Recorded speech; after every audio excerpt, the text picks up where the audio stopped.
In the wrestling world, the people are represented by two separate but unequally important groups. The wrestlers and bookers, who literally do all the hard work, and the fans, who endlessly nitpick and overanalyze everything they do. These are their stories.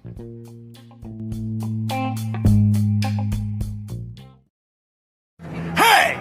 It's Warhorse, and you need to shut your mouth, open your eyes, and clean out your ears, because it's time to listen to the Raw and Order podcast. That's right, they're bringing you the best in all that meaty podcasty goodness in one, what is it, an hour? Two? Who cares? Who gives a shit? You need to listen to it right now, or else Warhorse is gonna, roll your ass! That's it. Welcome to another episode of Raw and Order, the wrestling booking unit, the only wrestling podcast on the planet, hosted by me. I am your host, Detective Mark Smarks, and I'm joined, as always, by my partner in crime fighting, District Attorney Vincent Kayfabe. What's going on, man? How are you? It's not all about you, bud. But it is. It's true. This is the truth. It's about the green M&M.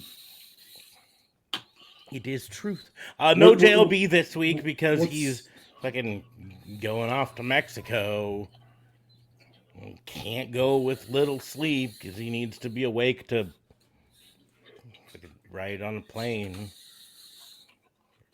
What's your favorite flavor of M&M?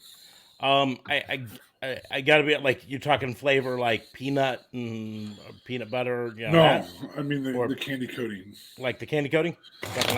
There's no difference. I know there's not. I'm just asking you what your favorite is. And my point, and my thing is, I have no favorite because while I am OCD and separate them into colors, I eat them in separate colors. Yeah, it's not about I got to eat the green last because it's my favorite. In fact, what I do, I separate them and I eat them from least to most, right? So when I open a bag, if there's only like 3 reds and there's 5 blues and whatever, then the 3 reds are the ones I eat first. Wow. Yes.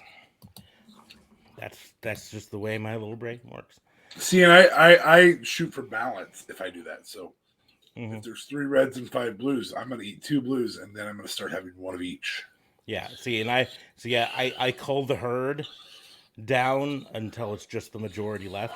That being said, I do not on M&Ms, but on other colored candies like Skittles. I'm big on pears. And so I'll make it so first they're down to just even numbers. So if there's 3, I eat 1 of them, and then it leaves 2 left, and I'm okay. But do you mix unmatching flavors? Because in Skittles it does matter. In Skittles it does matter. Nope, I do the same. I segregate them out. Sometimes I will eat all of one flavor at a time. Like right now, I'm going to eat all the orange in my hand. But anyway. Anyways, welcome. We're going to talk this week in professional wrestling. Some news happened. Some news didn't happen. I think that's going to be the primary focus.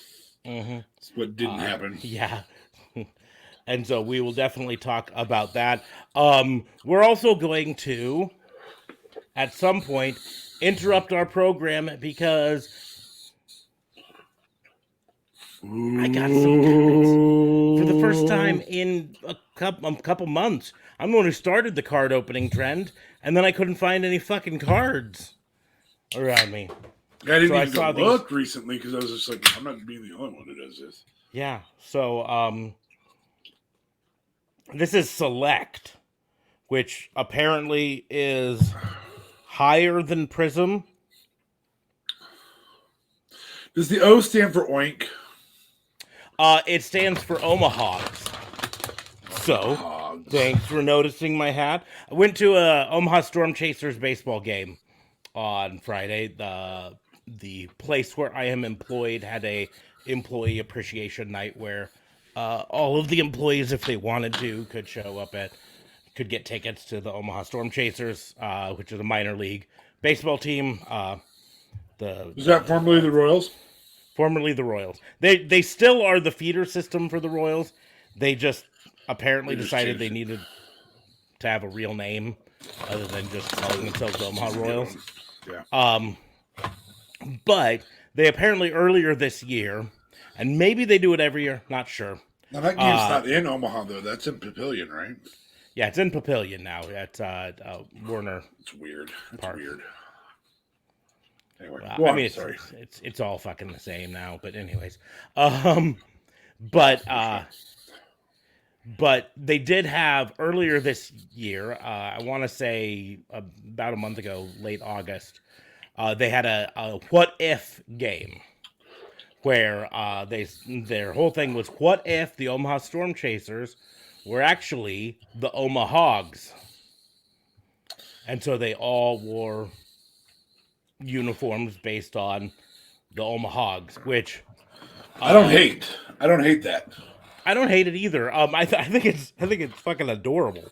Now I did find out the backstory. Omaha Hogs is a nickname that the Arkansas Razorbacks have adopted because they make it to the College World Series so often here in Omaha and have won it quite a few times. So they call themselves the Omaha Hogs. But I thought that's fucking adorable. So I picked up a hat. It also, I'm going to point out, it's the first time in 20 plus years I have a fitted hat. This is not a flex fit. This is not a snapback. Ooh. This is just flat out fitted. And I like it. I like it a lot. I fucking hate snapbacks. I hate adjustable hats. The flex fit or fitted, only way to go, in my opinion. Anyways, but yes, we will talk all about that. Talk all about what didn't happen, and then the things that did happen. So let's just get it all started right off the bat. The thing that didn't happen was commercial break. in anything like fucking Bray Wyatt showing up or anyone, right? Or anybody. Yeah. Anything along the lines. Nothing. So here's my proposal. What if this is a troll and WWE just doesn't want to admit that it's not them? No, because the QR codes point to a WWE.com address. But was the QR code, and I'm just asking because I didn't pay that close of attention. Is the QR code White Rabbit WWE.com? If there's not a space of some type there, if there's not a backslash. No, it's WWE.com/whatever. Okay.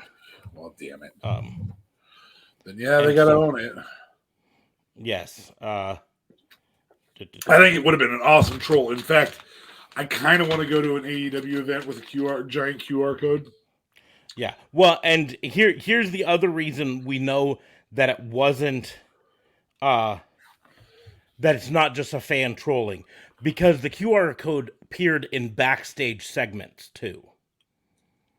Like when they were backstage interviewing Kevin Owens or someone, you'd see on the wall behind him, very purposefully framed behind him, there's a QR code. Or there's a monitor with a QR code displayed on it or something. This is even the year for us to do that trolling. Mm-hmm. October 30th is a Sunday this year. 10:30 at 10:30. Mm-hmm. Just so the link straight to our Twitch. God, that'd be so cool. Anybody going to a WWE or AEW show in the next 3 weeks? I am going to say this. I would love for them to do it. That's great. I'm all for it. I guarantee you, WWE security is on top of any QR code that's not theirs. Yes. Because this is 100% marketing. They don't want anyone to co-opt their steal marketing. It. Yeah, that's exactly what I would do. Mm-hmm. I would precisely steal it. Be like, hey, go to us. So, yeah. But if you can pull it off, we'll give you a QR code to our show. But Yeah, it just 100%. Anyways, the first QR code we talked about before went to a page that had a thing and ended up saying 9.23, right? Which most likely we all said, oh, that's Friday the 23rd, 9:23.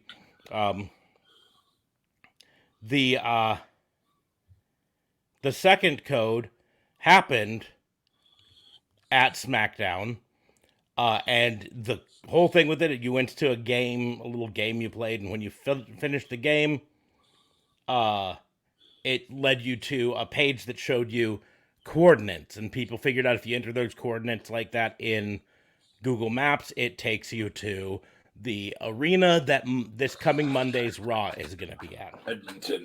Edmonton Arena, yep. And specifically not just Edmonton, somewhere in Edmonton, but the arena. The arena, yes. In Edmonton. I am going to say now that I am betting money. There's another reason we're certain that it's WWE, and that is that they've released merch for White Rabbit. Well, I mean, why not capitalize on everybody following that features the actual images from the White Rabbit things, the Who Killed the World, You Did, the Hangman, the White Rabbit, all of that stuff. High quality. It's not just ripped from the video. It's all their marketing. And again, like I said,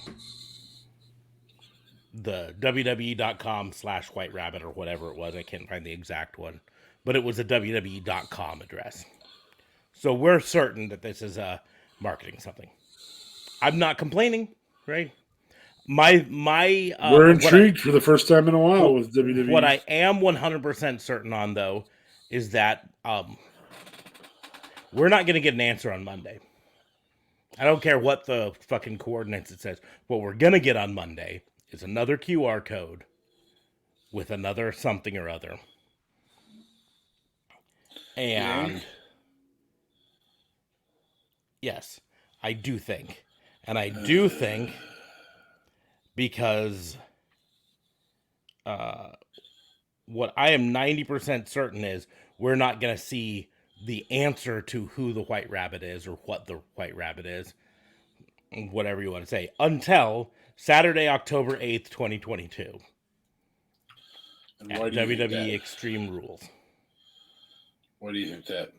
I think the final clue is going to come on that Friday, and it's going to be I think we're going to get some bigger and bigger clues over the next 2 weeks, but that Friday before it is going to be the final clue. Yeah, but they didn't even run the other clue on 9:23 at 23 minutes. Because it accidentally got spoiled earlier in the day. Some fuckhead at marketing posted the QR code early. Oh, that would do that. Yeah, but also, I'm going to point out, there was a lot of speculation about the 9:23 at 9:23 p.m.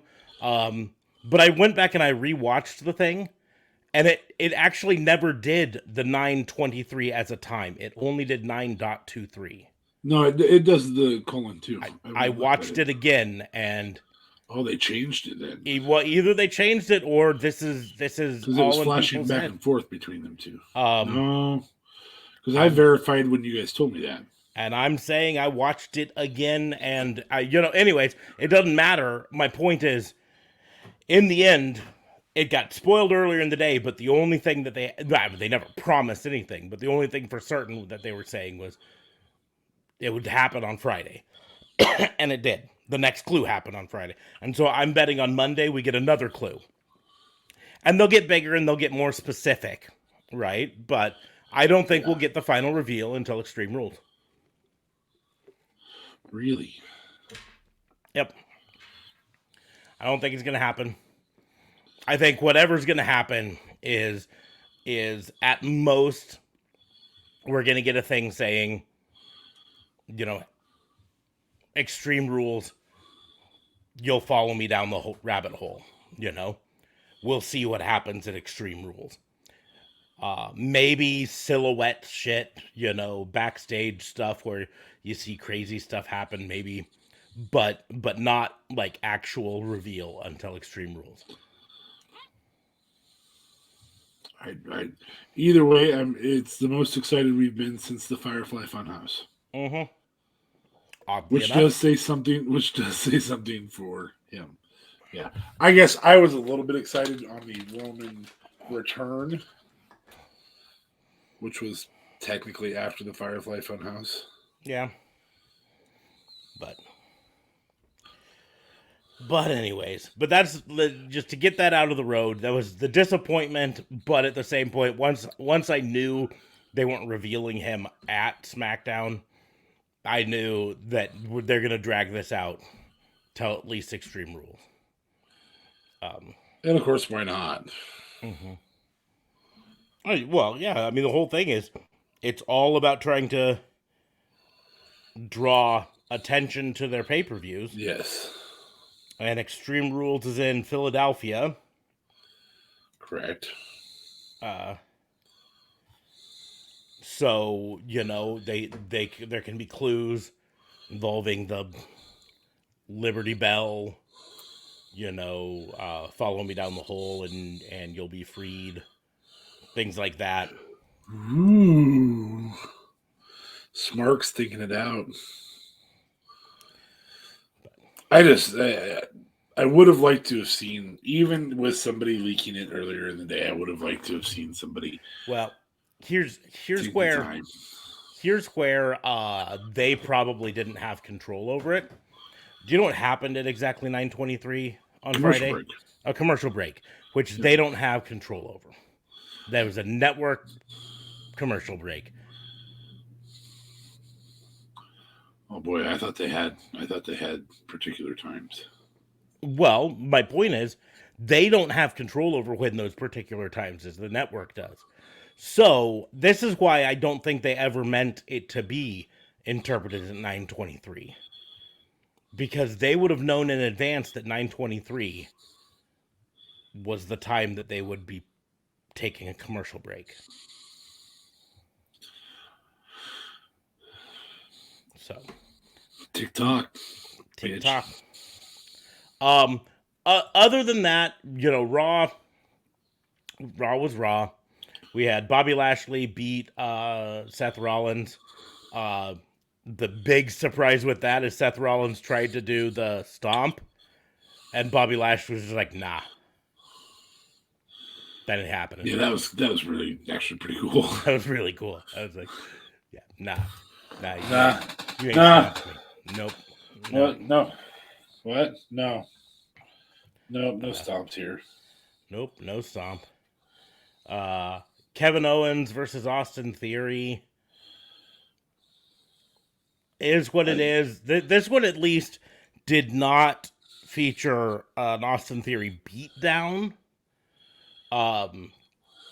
Because it featured Johnny Gargano preventing Austin Theory from cheating to win, which then allowed Owens to get the win. But still, Austin Theory, Vince going bye-bye has not been good for Austin Theory. No. No, I mean, I don't even know how they do the cash-in for him. Like, this is one of the more confusing setups. Yeah. Because they have to keep him relevant because he's got the case.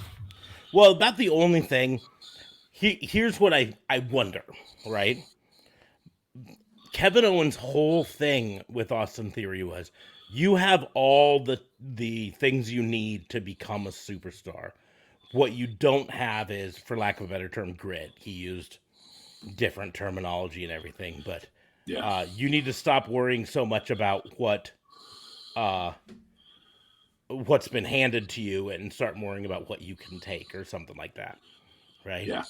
And I kind of wonder if we're not going to eventually see a mentor-mentee relationship. Kevin Owens leading him to the promised land. Maybe. But Brawling Brutes versus the Street Profits, I gotta be honest, nothing against any of these people, but I was like, meh, I didn't care. Well, so therein lies the second piece to that, not having a payoff on 9/23. People are sitting there. Well, and this was on Raw, so. Oh, that's right. Yeah, sorry. So it was before the payoff. The story still stands. If you don't have a payoff, people sit there and they're waiting for that payoff. And here we go. The QR code took you to www.wwe.com/comewithme. Okay, so it wasn't WWE.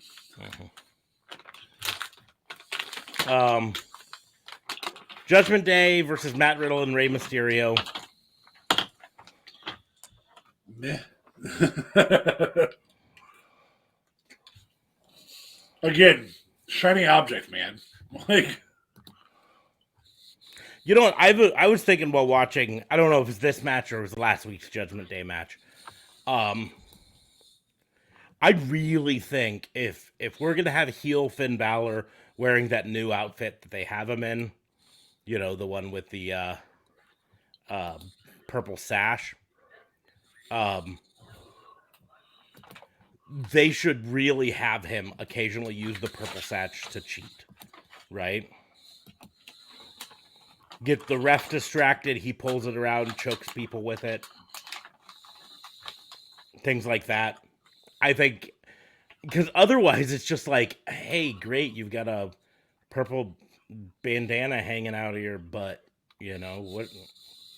It looks like a liability to me. Whereas if he turns it into something that he uses to cheat, or let's say it's an Extreme Rules match at Extreme Rules, he pulls it out to tie someone into the ropes at one point, or the ring post or something like that, so they can't get out. I suppose. So, what else? Bailey actually wrestled a match versus Alexa Bliss. They're telling an interesting story with that, I think. I feel like it's. I don't care that I beat Bianca. Well, what I feel it's gonna lead to is heel Alexa again. Really? Because they made a big deal about how. Pretend a little fantasy booking here. Mm-hmm. How are you doing that?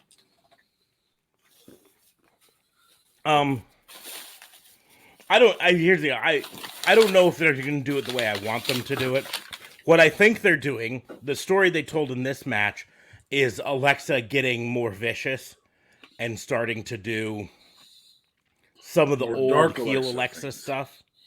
The dark Alexa, but not the Fiend Alexa thing. So her social had somebody post, "I miss Fiend Alexa" or Dark Alexa or whatever. Mm-hmm. And her response, she actually responded to it, and she said, "So do I." Yeah. No, I know that's not a lot, but it's something. Yeah, but like she was doing the non-face moves, being methodical, targeting an arm, you know, all of those things. And so what I would like to see them do is go back to Goddess Alexa, you know, bitchy, mean girl, will take advantage of any little injury you might have or any little weakness you might show. And I feel like that's what they're kind of doing too. You think that's where that's headed then? I feel like it, yes. Which would in and of itself deal with a heel turn of Alexa on the other faces in her group, the Bianca Belair, the Asuka.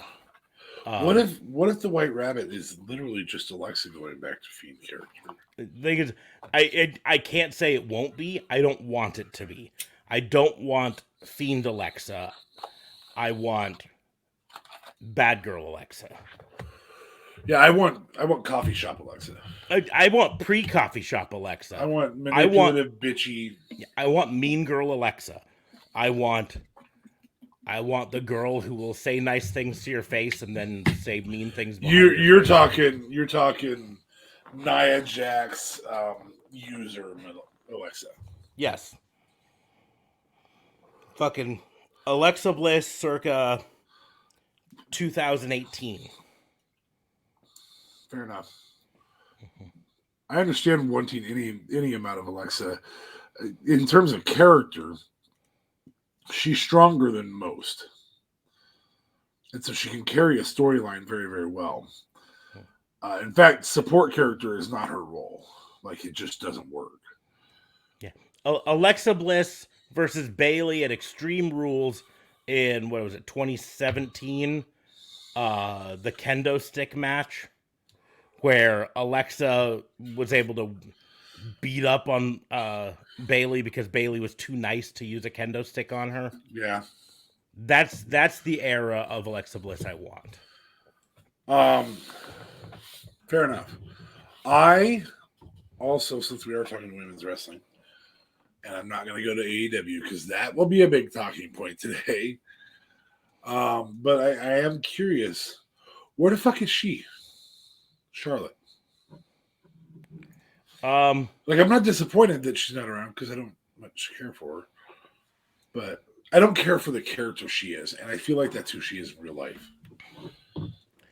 Yeah, no, I think that's a lot of it. I mean, part of it was that she was taking time off because of her marriage.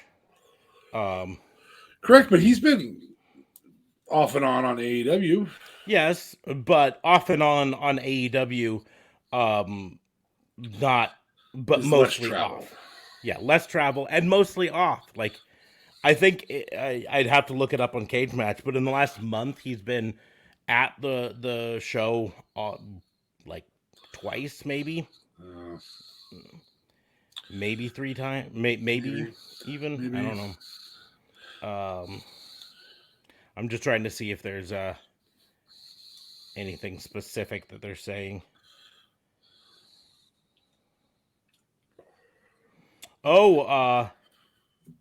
They wrote her off on storyline saying that she broke her arm in the WrestleMania I Quit match. But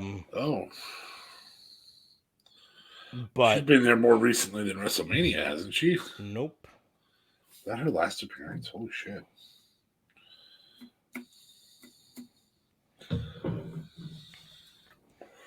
Boy, I don't even remember addressing that. I'm not saying they didn't. I'm just saying it obviously wasn't a very big deal to talk about it. They talked about it at the show and said how she's gone. She gone. Ronda Rousey broke her arm, and then because she's not officially listed as injured. So it's entirely a kayfabe injury. She's just off doing her stuff. But yeah, no, I just want to see old school bitchy mean girl Alexa Bliss back. That's the Alexa I want to see. I can't say that I blame you for that. So, and my worry, I'll be honest, my worry is that they are leading up to Fiend Alexa coming back. That this all is a red herring for Bray coming back, and it's really just going to be Fiend Alexa. And not that I hated Fiend Alexa, it just wasn't what I wanted, right? Yeah, well, it wasn't done well. Nothing Fiend related has been done well recently. But so, moving on to SmackDown. Yes, we've already talked about the white rabbit in the room that wasn't in this particular room. The best thing on SmackDown, in my opinion, was actually, oddly enough, them opening with a 20-minute promo in the ring. Normally, I fucking hate that. Yeah, but it was Sami Zayn getting his own shirt. But yeah, it was Sami getting his own shirt. But what was really great is it was Jay. Well, it was all built up with this tension, and Roman on the mic saying, "What are you doing wearing our shirt, man? Take it off." Take off the Bloodline shirt, man. I don't want to ever see you wearing that Bloodline shirt again. Take it off. And when you know, Saban's like, I don't wanna take it off. And just Jay coming up, just ripping it off. And Sammy's saying, what's going on? Says, I don't want to see you wearing that shirt anymore. Because they got you your own shirt. And tosses over a shirt that says honorary Oos. That was great. Well done. Way to make a heel a face, man. So the whole thing is very face. Yes. And in the same one, he had a Solo acknowledge him. Same promo. Same promo. It was great. It was well done. Liv Morgan versus Lacey Evans. It was what it was. I don't think there's much investment in Lacey Evans right now. Well, that's the deal. There isn't, because they brought her back as a heel, and then they tried to turn her face on Raw, and then they said, "Nah, we're gonna make her a heel on SmackDown," and then they didn't do anything with her. But the storyline that they're telling with Liv Morgan is that she needs to have the killer instinct, right? And so to show that she could do it after beating Lacey Evans in the ring, she threw her on the outside, put her on a table, and then did a dive off the top rope through the table, senton. And that shows that I can be extreme, which you know what that means. It's gonna be a tables match. Liv Morgan. Just pure tables match? I don't think they're gonna go to full on TLC with I think her. it'll just be a tables match. I think it'll just be a tables match. They might make it an Extreme Rules match to just include tables in it, but I think tables is probably the way they're going. I think tables is the smart move, actually. Because it allows you to keep resilient Liv. Here's the reason I'm skeptical on tables matches, and this is gonna sound worse than I mean it. Women's tables matches have a hard time being convincing because they have a hard time breaking the tables sometimes. You know, if the tables aren't gimmicked properly, just based purely on mass, they sometimes have a hard time breaking through those tables. And then the match looks weaker because instead of seeing these wonderful table shattering spots, we just see these, hits. And that's why I worry about a tables match exclusively. Whereas an Extreme Rules match can have kendo shots in it and can have other things and whatever. To make up for the potential that the table just doesn't break. Well, I think you set yourself up to redo if you have to. Like Ronda goes flying into the table, and if she doesn't break the table, then of course she. Well, no, I mean I get that, and that's how they do matches normally, but. It's still, if a person has to go 2 takes to break through a table, it makes them look weaker than the person who throws a person through a table in 1 try. Well, I think what they're going to probably do is some type of like attempted spear. But maybe not. I don't know. But anyways, New Day versus Maximum Male Models. They did more teasing of Max potentially leaving the Maximum Male Models. Whatever. Braun Strowman versus Otis. Unlike the sad thing with this is, unlike previous weeks where Braun Strowman seemed to just manhandle Otis, he really kind of looked like he struggled to get Otis up for the powerbomb this time. So maybe. I don't know.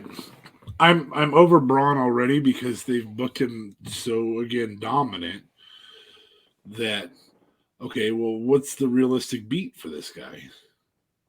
And that sounds messed up. It sounds like I don't believe that Braun could win a match. No, I believe it. I just don't. Like I don't believe that others would. Then you had Drew McIntyre versus Karrion Kross brawling. Great. I mean, this will probably be because it's going to be a strap match, I believe, leather strap match. It'll be a decent match in the end, I think. This isn't the first time McIntyre's done a strap match, if I'm remembering correctly. So he'll pull out a decent match. Karrion Kross is good enough to do it. I almost with Drew McIntyre's sword gimmick, I almost would have preferred to see a kendo stick match with them, but Just do a sword match. Yeah, just seriously. Fuck yeah. Chop off the other one's arm. Raquel Rodriguez versus Dakota Kai. Ended up with Damage Control fighting everyone. Shotzi had to come down to save. Yeah, that's also a weird little function. Like Shotzi suddenly good girl. Well, I think they realized heel Shotzi wasn't working and that people fucking loved it when she came out in the tank, and they're just forgetting that the tank, right? Reportedly, they're traveling the tank.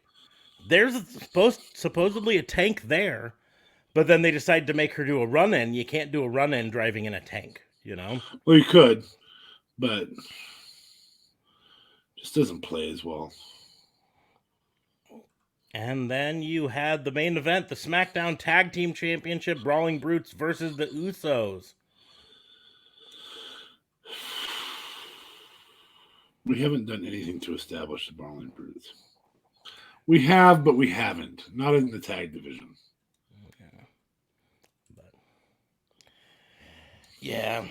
But so, before we get to AEW, though, I'm going to open some packs.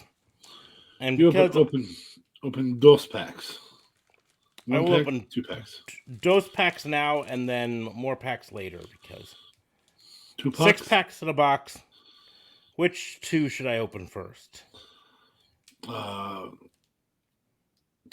apparently. 21, so... She's not here, so... Number 2 and number 1. I wouldn't know which one you actually did. I would know. Just saying, you could lie if you want.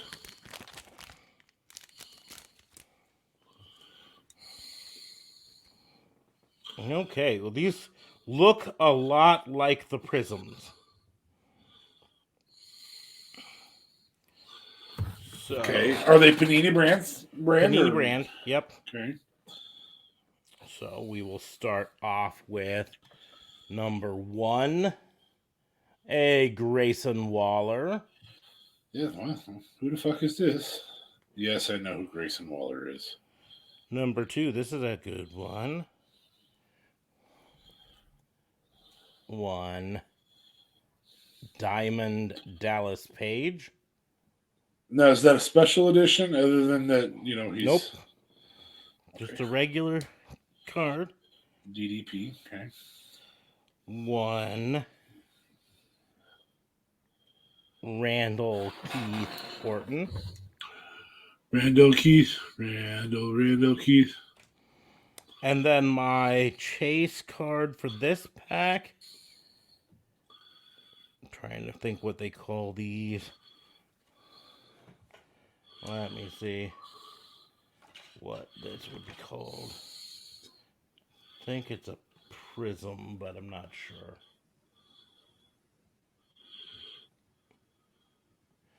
This might be a tiger prism. Ooh. JC Jane. JC Jane.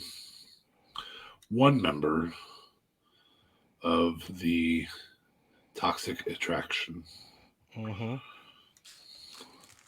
And then pack numero dos.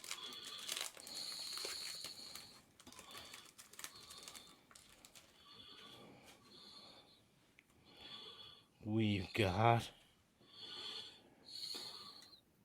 Brock Lesnar. We've got Big E in the middle of a big splash. We've got a card that makes me want to find my lighter.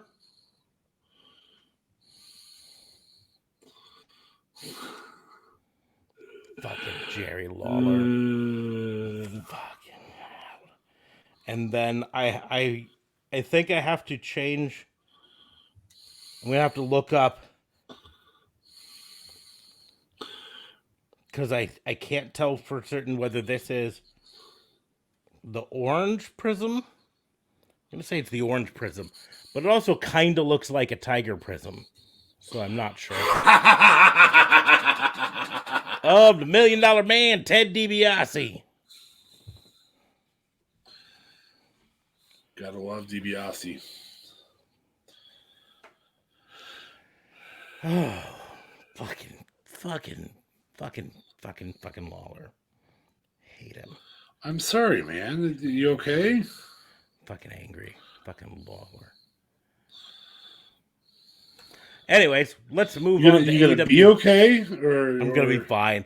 I'm gonna be fine. I'm gonna be fine. I'll destroy that card and I'll be fine. You don't have to destroy it, man. No, I do. I really do. I mean, you can give it to somebody else. No. This is like when you have the Necronomicon in your hands, right? You don't have to open it for yourself. You could give it to somebody else, but that's just moving the evil down the road. Better just to destroy it. Remove it from this planet. I apparently have not watched the right nerd show. That's Evil Dead. Or almost any Cabin in the Woods type movie. Okay. The Necronomicon is what... Necronomicon. Yes. Triggers all the bad stuff happening. Anyway, AEW Dynamite Grand Slam Part 1. This was the big event. We had almost all the titles on defense in one show. Some of them were in defense on Part 2, which was Rampage. But big news for it. All sorts of fun. Now, we will talk about AEW as a whole because there's news coming out of AEW that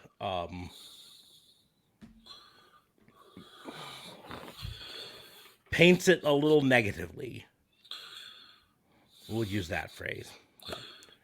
Okay. But night 1 of Grand Slam, the Tournament of Champions, you started off the show with Ring of Honor World Championship, current World Champion Claudio Castagnoli versus challenger Chris Jericho. And to, I think, everyone's surprise, including my own, I thought there was no chance that they weren't going to keep it on Claudio. Yeah, you thought that's what we got, is no chance. No chance, that's what you got.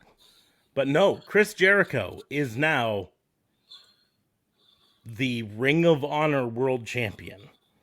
And I've seen a lot of people talking about it. I even put out a response video on TikTok about it. Because people are pissed. People are angry. Because Claudio is the big favorite of all the wrestling fans. And they think it's such an affront to Ring of Honor to have a sports entertainer as their champion. And that's the whole fucking point, people. Ring of Honor is all about pure wrestling, all this stuff. Now you have a sports entertainer as your champion, right? Oh man, that's the best heel work you could possibly have. And Claudio will win it back eventually, or someone else. Maybe they'll bring Gresham back in to re-win it. You know. But whoever wins it will be a wrestler, not a sports entertainer. That's going to be the storyline they're telling. On top of that, this is something that I kind of pointed out in the video. Ring of Honor is trying to get a TV deal. Tony Khan is working hard to get a TV deal for Ring of Honor, right? And do you know what helped them a lot getting a TV deal the first time around?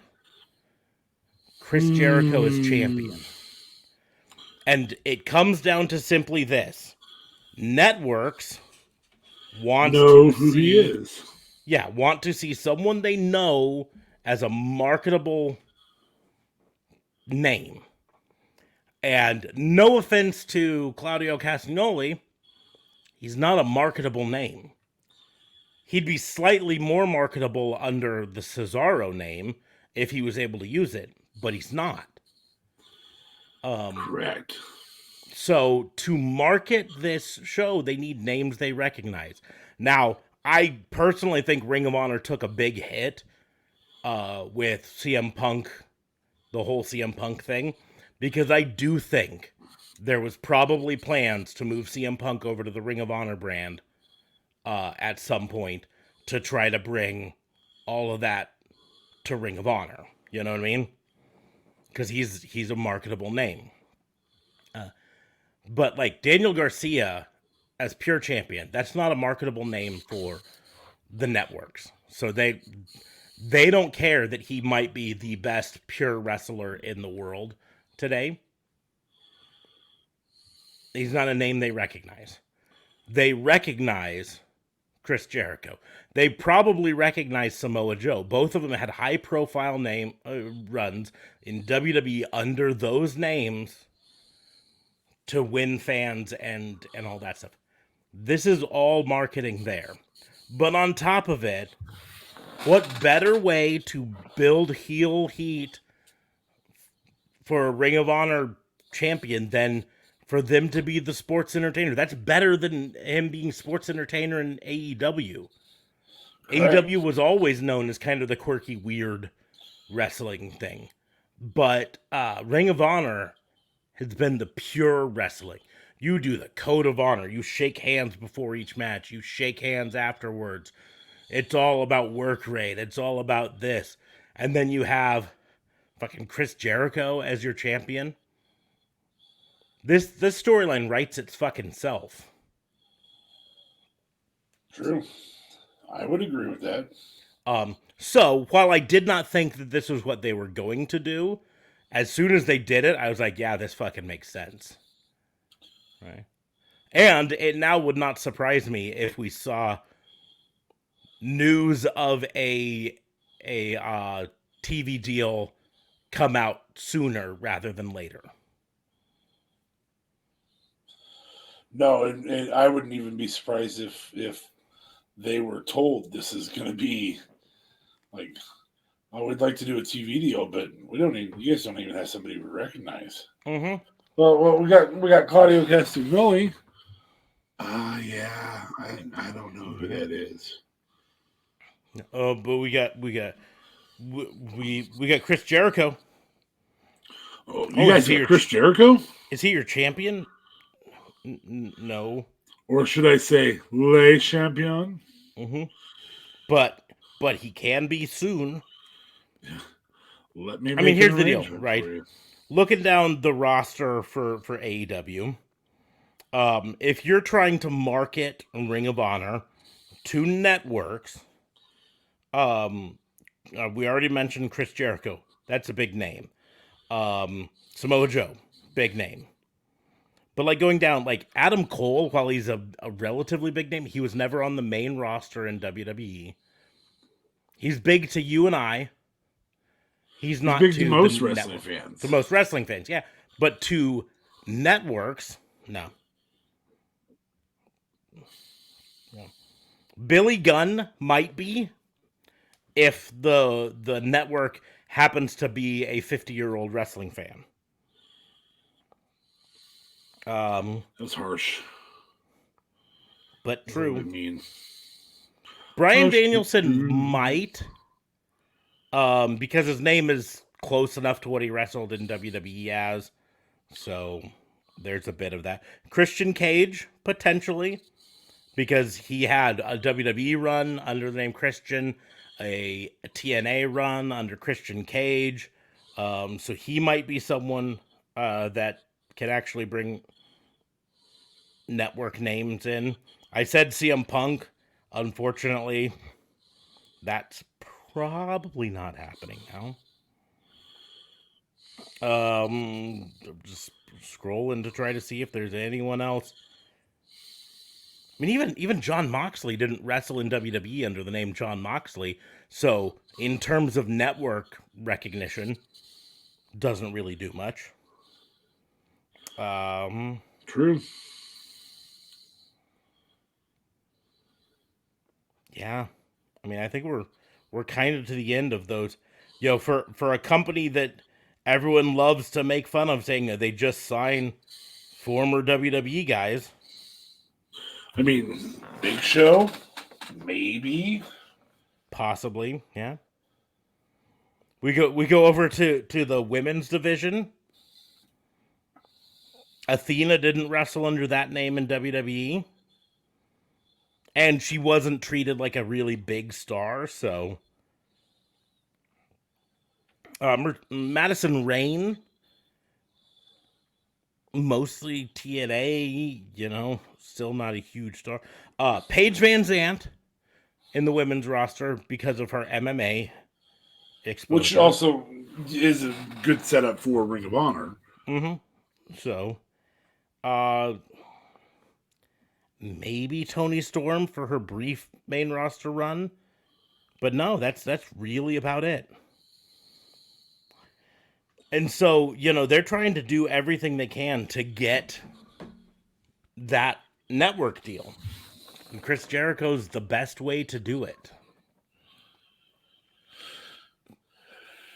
But second match of the night. Off. Yeah. Second match of the night, though. Acclaimed versus Swerve in Our Glory. Swerve in Our Glory, the AEW World Tag Champions. This is the rematch from their All Out match. And second match in a row and new, the Acclaimed. Yeah. Which is another surprise. I wasn't sure they were going to pull the trigger on it. So, but they are pretty... Not only are they have. Yeah, they did. But they are, meaning the Acclaimed, probably the most over tag team in professional wrestling. Currently. You know, fucking everybody loves the Acclaim. Everybody. All Atlantic Championship, Pac, the champion, defending against Orange Cassidy. This one got a lot of people heated. A lot of people heated. Maybe even you. Didn't really talk to you too much about it, but... Orange Cassidy lost based on Pac cheating. He was able to hit Orange Cassidy in the face with the Timekeeper's hammer in a way that the ref couldn't see it. And then throw him back in and hit the Black Arrow for the win. Bad guys do bad guy things. Yeah, some people were absolutely pissed. There's a person I follow on TikTok. He goes by the name My Wrestling Opinion, MWO. We agree on lots of stuff. He did a really great video about his frustrations. I responded, here's the thing. This program isn't over. Bad guys do bad guy stuff, and it's almost always to set up the triumphant good guy. Good guy overcoming. Yep. Mm-hmm. And I feel like that's where that's headed. This is headed to probably at the next pay-per-view, which should be Full Gear. Orange Cassidy getting the victory over Pac.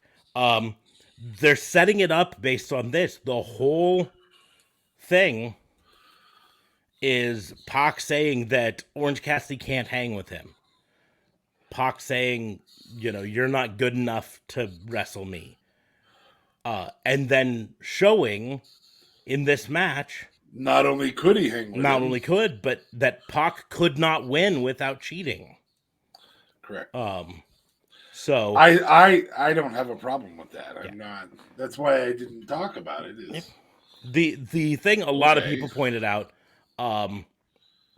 They kept saying AEW or not AEW, Orange Cassidy, they have him lose all the time, and so I did some looking, I did some digging. In his last 20 total matches, including multi-man matches, Orange Cassidy has been on the winning side 12 times, 12 out of 20. That's above 50%. So all the time is less than 50% of the time. Less than 50%. It gets better if you extend it down to just singles matches. Out of the last 20 singles matches Orange Cassidy has been in, he's Probably won 16. 14. 14? Doesn't surprise me. So he's got a well over 50% win ratio, no matter which way you measure it. Well, and you don't want your wrestlers to have like 80-90% win ratios. No, that's when don't. you get the John Cena's of the world. That's when you get the Charlotte Flairs. That does not keep a wrestler over. Exactly. And so at the end of the day, I mean, here's the deal: WWE really, really, really wanted John Cena to stay over forever, and he didn't because he always won. Mm-hmm. So the good guy doesn't have anything to overcome if the good guy's always winning. Yeah, it's part of why the obsession with long championship reigns can come back to bite you. Mm-hmm. Because if you're all obsessed with long championship reign, eventually it feels like, why is anyone trying? No, it seems like nobody could beat you. You've worn down all of your challengers, and you've made them look weaker. Correct. And so shorter, still, I'm not saying you have to change the belt every week or two, but shorter overall, 3 to 6 month reigns, I think are more effective because you don't eat through as much of the opposition that way. Correct. You get to keep them all looking stronger. So that's my thing. But in the end, we are going to see Orange Cassidy win. And then he's going to have a reign that'll last a few months. And he's going to have some big victories during that time. And this will be a bump in the road. Right? Yeah, I mean, he may not win the All-Atlantic Championship. Pac might lose that in the meantime. Yeah. Orange Cassidy's a character who doesn't need a title for people to be behind. Mm-hmm. As evidenced by people were behind him. Yeah. But I think they give him a title. Just because I think this is the easiest way to shut people up with he loses all the time. Have him fucking win the title, and then and there's something to be said about the pillars there. Mm-hmm. Because if you can have him be the All-Atlantic champion and Sammy be the TNT champion and MJF be the world champion all at the same time, now we're talking pillars. But so I think we need to remember that AEW is playing the long game. That it always has, sometimes too long. Yeah, sometimes maybe too long. You can argue they might be getting on too long, but we also already had 2 championship changes during one night. You can't just change all the titles one night in 1 week. Yeah, at least not as often as people and the reason people are heels as champions is to piss you off. Just to piss you off. If you're angry, they're doing their fucking job. Yeah. Right? Exactly. Right? If you're not angry at the heel champion, then they're not doing something right, or you're not doing something right. So I pose a question to you. Because I think you can make it work. I just don't know that Orange Cassidy would make it work. But the lazy character, obviously, which is what he is, least amount of work to have the most success. And we'll put in a lot more work at random. But as a heel, do you see that being a possibility or no? I see it being a possibility, but not near term. I just don't see Orange Cassidy carrying that role. I guess he did on the Indies. We saw him be a heel on the Indies. Yeah. I could see him doing it. I just think he's too over right now to do it. Also, AEW is relatively heel heavy. Yeah, that's true. And so we need some of the big baby faces to do everything. And that guy is a pure baby face. But maybe eventually, it would be great to eventually see the best friends be a heel faction. I think that could really work. But again, we've got enough heel factions right now. We've got enough heels just in general. We need some really good baby faces.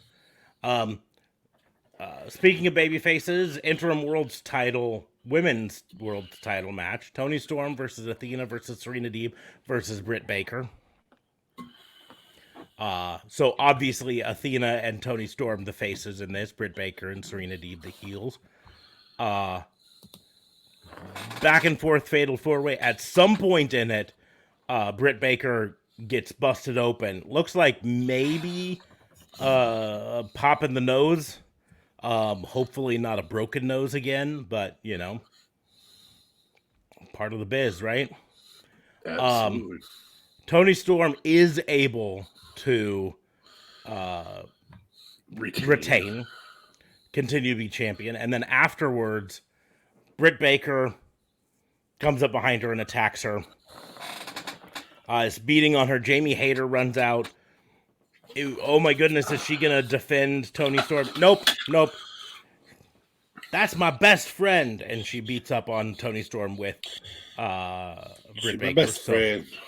So they're still, at least for now, this could still be a swerve in the long run, but for now they're still on the same team.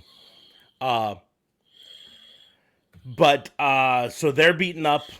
The heels are in full effect, beating up on the faces, and then all of a sudden music hits that we don't recognize. Yeah. Got goosebumps the third time I watched it. Yeah. First two, I was just like, really? Like really? Yep. It's Saraya, formerly known as Paige. In AEW, walking out to the ring. Importantly, however, did not take any bumps. No contact, no bumps, no hits, no anything. Reports have it she may not yet be cleared to wrestle. She is at least close to cleared to wrestle, reportedly, but not cleared as of yet. At least that's what the reports are. So, but Saraya in AEW, big news, big name. That can definitely help the AEW women's division. I think I've said this before, and I'll go on a little rant here. We may be going to commercial break, so if you are a subscriber, you'll see my rant without any commercial. If you're not a subscriber, you may be seeing a commercial starting now. Sorry. But a lot of people dogging on AEW's women's division. I don't think it's as bad as people claim it is. It's not great, but everyone thinks it's in the dumps. Fucking Toni Storm is great as a champion. Frankly, I think Thunder Rosa might have held it back a bit. I don't think she was as over as they thought she was. And I think she just got a little bland. But on top of it, the reports of her sandbagging, I think, hurt.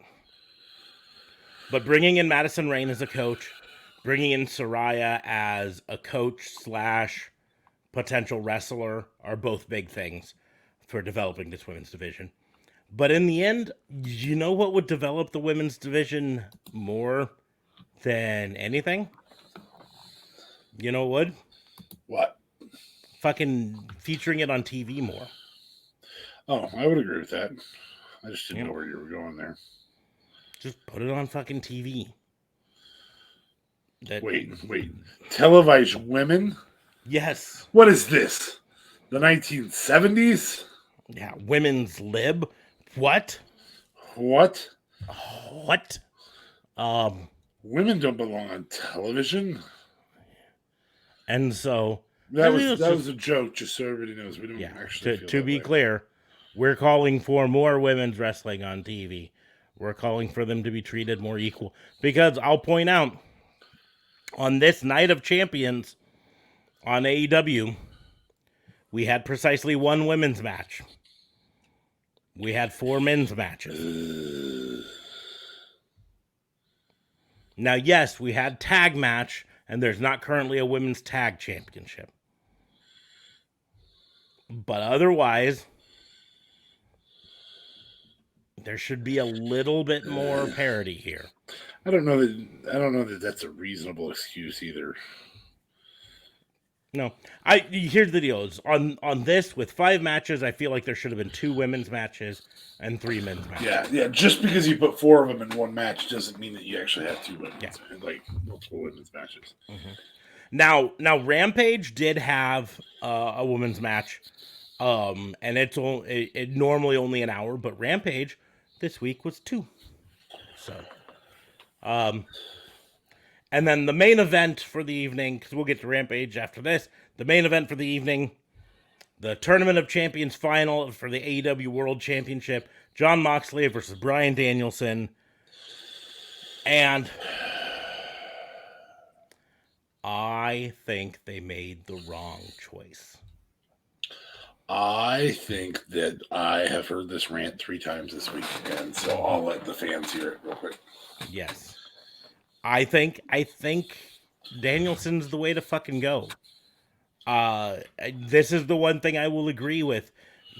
MWO on TikTok talked about it. But the best way to reward Jon Moxley for being the locker room leader that he's been and everything that he's done. Give him his damn vacation. To give him his fucking vacation. For fuck's sake, right? Let him go on his vacation. And Bryan Danielson has all the capability of being your world champion and leading us through this time. He brings the viewers to the He is a needle mover, to say the least. He is a needle mover, yeah. And here's the deal: is one way or another, this is going to be a relatively short championship reign, likely, right? I think we're all pretty much in agreement that MJF is going to cash in his chip at some point, probably in the next couple months, probably at Full Gear in November, and win the world title, which is fine. I've said it before. There's a part of me that thinks New York's still going to happen. Possibly. The problem is, here's the problem. Okay, actually, real quick, we're going to take a moment to address one thing here. We had a posture check redemption. Oh, here, 1 second. Sitting up. Okay. You good? Yeah. Posture. Good. Okay. Back to lean. Yeah. Here's the thing. Fucking the problem with having him do the redemption in New York is he gets face pop in New York. Yeah, I'm okay with that. Even as the biggest heel in AEW, he gets the face pop. And I don't think that's the reaction that they need for him winning. They need the reaction for him winning to be putting him over as the biggest heel in the business, which he is. Yeah, literally. Like, this isn't even up for question anymore. Exactly. And so because of that, I think, frankly, I don't know where Full Gear is expected to be at. Give me 1 second. Let me look it up. But I mean, if it's Cincinnati, then yeah, that's where you have him winning. yeah, I do not believe it's in Cincinnati. And I don't even know if you might actually get your wish one way or another. It's in Newark. Oh. Which is effectively New York City. Yeah, well, but it's also New Jersey. But it's also Jersey. so I mean, that's a pretty easy hate. Yeah. So it might be best of both worlds here. But yeah, no, you get all the hate out of him for redeeming this. I have no clue what this guy's talking about.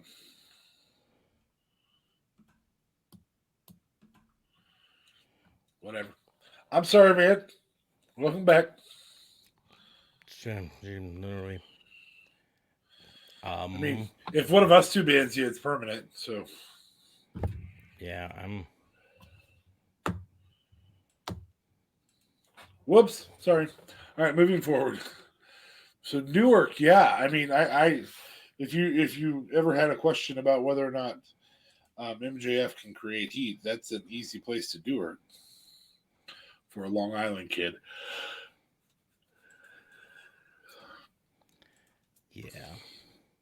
Do you have anything? You got nothing? Well, I'm doing a check here, and I have to be honest with you, man. You're not on our band list in any way, shape, or form. Nobody named Dustin on our band list. Nope. So sorry, but hey, welcome. We're going to talk to you about wrestling. So yes, let's talk wrestling. I don't know what joke you might have made. Don't make inappropriate ones, though. Yeah, be nice. Yeah. That's the rule. It's number one rule. Don't be a dick. Meant it was supposed to be in a different chat. Oh, well. So we're happy to have you here, buddy. Yes, good. Come on in. Good. Well, hopefully you enjoy wrestling. Yeah, right now we're talking about. We're talking AEW, but yes, we'll talk more WWE a little bit later, I'm sure.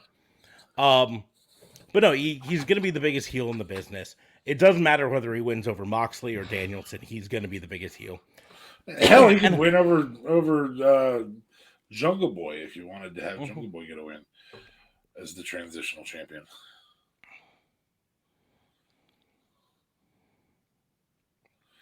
Okay, well, I mean, it's kind of funny. It's not even like a bad joke. But anyway, moving forward.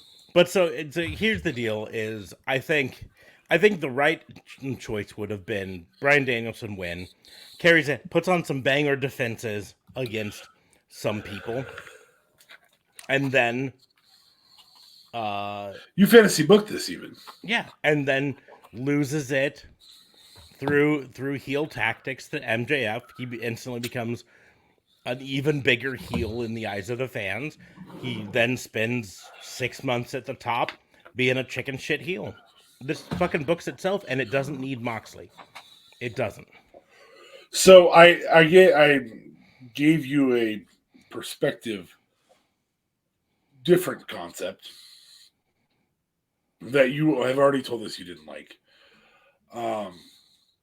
But that different concept was MJF setting up Moxley with, if Moxley sets up himself up with like an open challenge, and then MJF, Moxley just basically saying, man, he just keeps coming at me with Powerhouse Hobbs and W. Morrissey and all this. And Bryan Danielson goes, don't worry, man, I got you. And I know you don't like that, but I still think it works to put the title on Bryan Danielson and give Moxley the vacation. Allows you to break up that group, so then you can get yourself an on-screen authority figure in William Regal. Yeah. My biggest problem with it is it's just jumping through a bunch of hoops to fix a mistake that still was, you could have just had Bryan Danielson win it. Yeah, well, And the so, mistake's already there, so you can't Yeah. go back. There ain't no time machines, brother. There ain't no time machines. that we know of. So, hey, Doctor Who over here. Yeah. Anyway, we did have a fan ask us. So, Oh, I you do was it. clicking on it I'll at the let you same do it. time you Yep. did. Dustin wanted to know, what if Big Show and Mark Henry came back as a tag team in AEW? I'd like to see them lose. They're Yeah. old. Yeah. Here's the deal. If they could do it, they're both there, and they're both reportedly cleared to wrestle. But we're obviously fans of large people, as we are them. But in the end, AEW is best when it's setting up the next generation. And even setting up the next generation in terms of making MJF look great, making and that's what Bryan Danielson would do. Here's the thing. I've said this before. MJF's weakest is in the ring. His strongest is on the mic and character work, right? And so a person like a Bryan Danielson could put him over. The problem with Big Show and Mark Henry is I don't know if they're good enough to put over the young crowd convincingly in losses. You know what I mean? Because, I mean, what are we going to expect that fucking Darby Allin and Sammy Guevara team up and beat fucking Big Show and Mark Henry? Yeah, I think there's something to be said with... Now, this is the opposite of what I was saying about Braun Strowman, that they're booking him too strong in WWE. I think that AEW needs to not go to the big man indestructible route. I think they have one guy for that, and that's Wardlow right now. Mm-hmm. Well, and I think that'll change itself. It's a reason that I frequently said I didn't want to see Braun Strowman in AEW. I think he's overbooked right now. Yeah. Right? I think Braun Strowman. I think sitting straight up from a World's Strongest Slam from Otis. Yeah. Needs to. My thing is I don't have that big of a problem with the way he's booked in WWE right now. My point is, it's why I didn't want him in AEW, is because you've got fucking Jungle Boy and Darby Allin and Sammy Guevara, and I mean, even some of your powerhouses like John Silver are still tiny compared to a Braun Strowman, compared to a Big Show, compared to a Mark Henry. Yeah, absolutely. And I mean, and so now reports have it that Captain Insano might be a playable character in the video game. A little bit of Captain Insano would be fun if they got the rights from Happy Madison. Apparently, they were able to trademark Captain Insano. Wait, Happy Madison didn't have it trademarked? Apparently, it was not trademarked, or the trademark had expired. I mean, keep in mind, it's been fucking 20 years since. Don't you say that! I am not that old.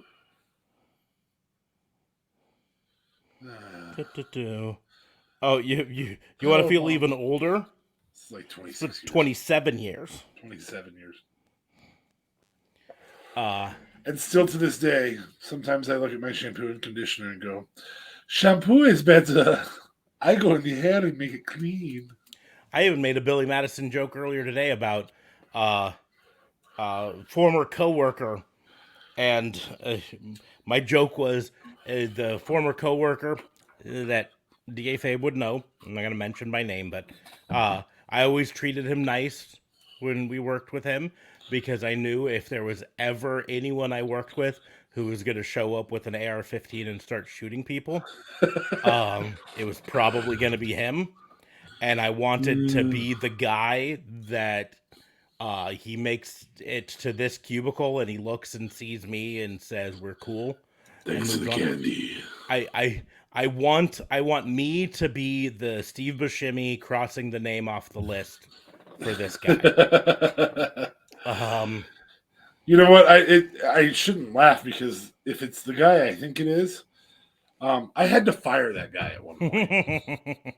So, and I would not be surprised if he comes to this podcast and just watches to fucking be angry at me. But anyway, oh my gosh, yeah. I just back to what we were talking about though. I just think Mox was the wrong choice. It would have been better to Danielson. The storyline can be exactly the same. In the end, for how he loses it to, I mean, it's cut and paste, right? I just think, I think for the AEW crowd, and this is nothing against Moxley, I just think Bryan Danielson is the better representation for now. But moving on to Rampage, 2-hour Rampage. Yeah, I do think one other thing would be a plus of Danielson, and that opens up because we will be having sometime, I would say in the next 6 months, we'll have some of the elite back. And I think there's a benefit to a Moxley versus Kenny Omega non-title match. And I want that to be ready and available without it being MJF involved. You know, there is one thing to say about AEW. In a lot of scenarios, they do a really, really good job of making the feuds not necessarily about the title. The one that comes to mind for me is Sammy Guevara and Matt Hardy is a good example. Everything Darby Allin does has been a good example. So they've had that in a lot of places. But their top dogs have, for the most part, been about a title in some way, shape, or form. And I'd really just love to see a Moxley Kenny Omega hatred rivalry. So, before we get to Rampage, I've decided it's time to pick another 2 packs because I want to break. You want to open them all tonight? Is that what you're trying to do? I said I have 2 boxes. It's $30 worth tonight. Man, I'm blowing my load. Come on, let's do this. Dustin, if you're watching, pick 2 numbers 1 through 4. 1, 2, 2.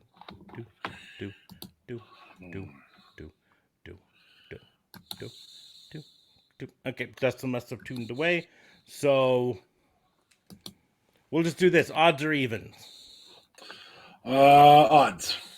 Okay. 1 and 3.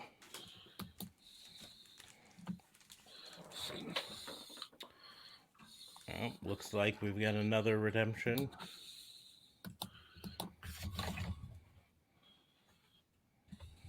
Time to drink. Hydrate. Ish. I'm actually going to hydrate. I have a Fiji.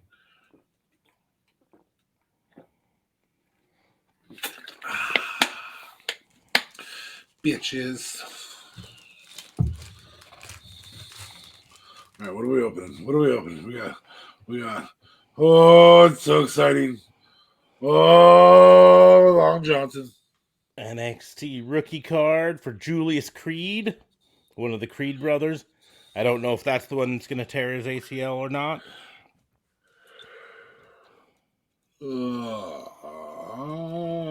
Yeah, because the other one's bigger and thicker. I don't think he does the big crazy jump. Yeah, possibly. This is a shitty pack. Dominic Mysterio. Woo! Yeah! Mullet Master himself. Omos. Oh, yeah. Well, yeah. It does redeem itself, though, with its chase card. Ravishing Rick Rude. The guy with his face on his crotch. In that particular picture. I think he did a lot, though, so it's... Yeah. Sometimes it was his face on his butt. Okay. I got to mute again. I'm going to blow my schnoz, so I may not show my excitement as much as I need to. The hero of Saudi Arabia. Look for him to fucking kill it on Crown Jewel. I think this is our first. I'll have to check. But I think it's our first. He don't work here no more. Where's he at now? Currently, New Japan or its subsidiaries, but he did wrestle recently in Impact, so this is a good card. If you smell what your card is cooking. And this one, even though it's the Chase card, is not such a good card. Oh, Dana Brooke's fun. She deserves better. Can I start throwing she deserves better? True story with Dana Brooke. Every time she comes on TV, my wife says, "Who's that?" And I go, "That's Dana Brooke." She's like, "I don't remember her." And I go, "She's literally been here the whole time." Oh, really? The next time, she's like, "I don't recognize that person. Who's that?" And that's Dana Brooke. Your wife is obviously a Dana Brooke fan and doesn't remember it. Apparently. So, I don't remember what I was going to fucking say. Was it about Rampage? No. Oh, it was an AEW related statement. Okay. If we're done with Rampage. We're not done. We haven't started Rampage. Oh, okay. Well, in between, there was a contract that didn't get renewed recently, and before Rampage, I guess, before even Dynamite, we found out that how much fish could a Bobby Fish fry if a Bobby Fish could fry a fish? Apparently, it's himself. It would make an impact in the world. Yes, he fries himself. Yeah. I want to leave and go to WWE, and I think that Adam Cole, Bebe, and Kyle O'Reilly will come with me. And then they say no. And they said no. And Tony Khan said, yeah, you can go to WWE. Well, Tony Khan said, you're not under contract, so do whatever the fuck you want. But apparently, Triple H said, wait, no, you don't have Adam Cole and Kyle O'Reilly coming with you? Just you? Just you? Tell you what, I'm gonna call you right back. So does he still have the fourth member of Roderick Strong? Yeah, yes, he's still in WWE in NXT. Hasn't been used much recently, but he was. I mean, that might have been a reason to bring Bobby Fish back if you could put him with Roddy Strong and I don't know, have them be Johnny Gargano's bitches. Yeah, I don't know. I think I like Bobby Fish as a wrestler. I think he's very skilled. I think he thought his value was higher than it was. Yes. Here's the thing with that causes you to burn bridges sometimes. Yeah. With Bobby Fish, I have never, and again, I like Bobby Fish, but I've never once said, I want to watch that Bobby Fish singles match again. I have, however, said, I want to watch that Red Dragon match again. I think you've said, I want to watch that Kyle O'Reilly match again. I'm not even going to go to Adam Cole Bebe. I have said that. I think you said, O'Reilly. I want to see that Kyle O'Reilly. I've said that about Roddy Strong. Again. And Roddy Strong. Yep. And Adam Cole. Bobby Fish is probably the weakest link of is a sum of the parts, right? I'm sure he'll do fine in Impact, and I'm sure he's a happy camper. At least now he feels like he got away with something, you know. And he feels like he controlled his narrative. Mm-hmm. But in the end, I think he's realizing that his draw, and he might not realize it yet, but he will eventually realize that his draw in terms of main roster was always as part of a group and not as a solo. And I think if he would have wanted to, he could have probably stayed in AEW, because I know they had plans to eventually do an Undisputed Elite versus the Elite eventually, right? They were building up to that, obviously. Yeah. And so for them to suddenly break up the Undisputed Elite, it hurts that long-term plan. But along the same line, they can't control whether Bobby Fish resigns, right? They can control how much they offer him, and if he doesn't take the offer, they go, okay, looks like we'll pivot. Pivot. The reports, however, have it that he went to Adam Cole and Kyle O'Reilly and said, you need to ask to get out of your contract so we can all go back to WWE together. And that their response was something to the lines of, nah, fam, we're good. And they're like, no, we're fine here. We like it here. So we're gonna stay. Which doesn't mean that they won't eventually do that. No, they like it here for now, right? Yeah. Everything's a for now. In wrestling, everything is a for now. There is not a single member of the AEW roster that would not go to WWE if the situation presented itself in the right way, right? Some of them just don't want to do it in the wrong way, right? The only person that I can think might be AEW for life might be Dustin Rhodes, if only because he had such a career already with WWE. He feels like now his role is different. I would suggest that Moxley is AEW for life. Moxley is probably a good bet for it, but I don't know. I could see the reason he named his move the paradigm shift is because he's pissed off at Trips for what he felt was talking down to him. I agree, but at the same point, 5 years from now, Shield up for Hall of Fame. Dude, I am telling you right now that Moxley in 5 years still wouldn't want to go. Because the paradigm shift thing was more than 10 years ago. Or it was more than 8 years ago. Sorry. Time wounds all heals. That's true. I mean, everybody gets old. Heals all wounds.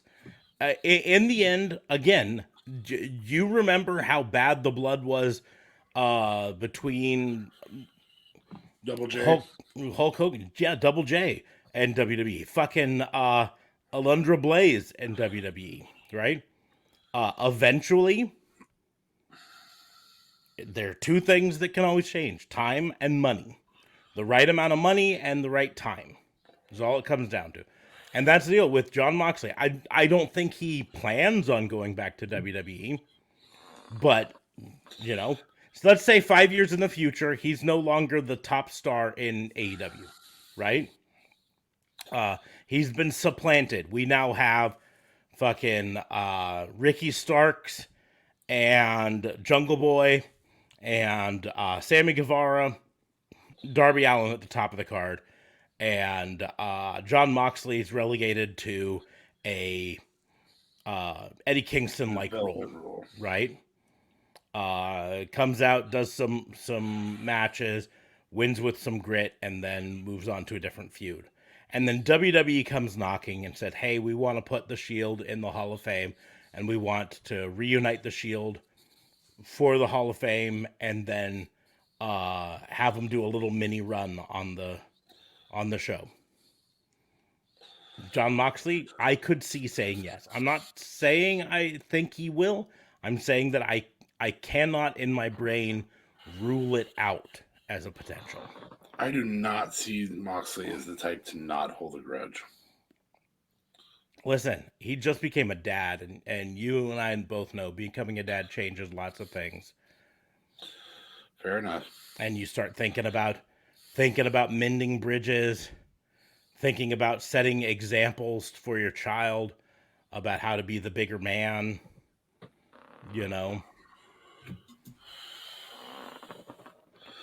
I mean, yeah, I guess Goldberg came back, so yeah. The history of WWE is littered with people who had grudges against Vince McMahon or WWE as a whole, who eventually got over them and came back. For runs, for Hall of Fame, for something, right? So, and that's why I say that I can't even really say that about Dustin Runnels, except for one thing, and that is, I think WWE is going to have to get pretty far in the weeds to decide to put Goldust in the Hall of Fame. There's nothing against Goldust, but he was a supporting character throughout his entire run, and they need to move through all the main characters before they get to him. And every year there's new main characters for them to get through. You know what I mean? And that's the biggest thing that could get Dustin Runnels back in WWE. Outside of him, I don't think there's a single name in AEW that was in WWE that I don't think, in the right circumstances, doesn't go back. It's all about the right circumstances, right? Fucking Lance Archer got wasted in WWE. I don't think he wants to go back. I think he likes the idea of being on his own and all that stuff. But WWE comes and says, hey, we want to give you a main roster run. We think you're worthy of getting our championship. We want to have you go out and beat Rock, beat Roman, beat Brock, right? We want you to be the man. Lance Archer takes that offer as long as the timing's right. So, there's, I guess, maybe one other name that I don't think goes back to WWE, and that's Sting. yeah, I just don't know that he has the time left to do it. I don't think he has the time. He also knows WWE, based on his experience with them before. WWE doesn't particularly like letting 63-year-olds with a history of neck injuries wrestle. What? And so, and I think he does have bad blood towards the company as a whole for the way they treated him when he came in. I think he felt like they were going to build him up to be this big star, and then he started to see that what they were building him up to be is another fucking notch in the WWE belt of look at this WCW superstar that we took out, right? Look at how we're better than this WCW guy. And then he got injured and never got used again. And yeah, I would agree that that's probably the case, that he probably won't wrestle for them.